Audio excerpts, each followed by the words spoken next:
Hey there guys, we're taking a look at Horizon Zero Dawn running on the i5 1135G7. First, we're taking a look at it running at 1080p at the lowest possible settings, and you'll see the RAM right now is actually almost completely utilized. We are using 16 gigabytes of RAM as that's what this laptop has, and like the game is eating up all of that.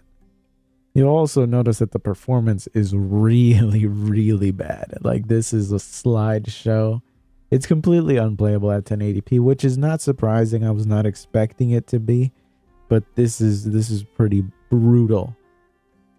Good thing is, game has FSR. I tried FSR at 1080p. It was pretty much no improvement over this. So decided to drop the resolution down to 720p to see if we can at least salvage the game at that. Now, even at 720p with the lowest possible settings and FSR set to the highest performance setting, we were still not getting anything past, this mid-20s at best experience. And really, you could just tell by the GPU utilization and the CPU utilization that we are just completely CPU bottlenecked here.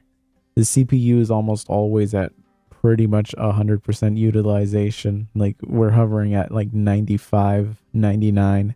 The CPU is just constantly always fully utilized, that the GPU itself isn't even doing anything. So this is a complete just CPU bottleneck. Not really anything we can do to fix that. And you can just see that right here because I actually dropped the resolution to the lowest possible.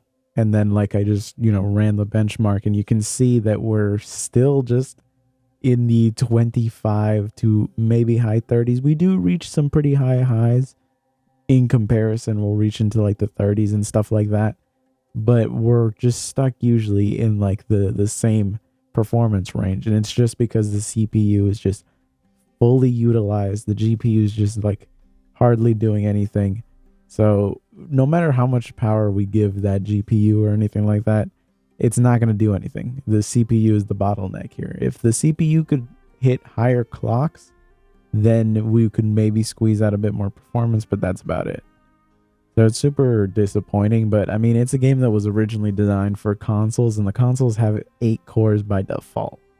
And this thing is just a 4-core, 8-thread CPU.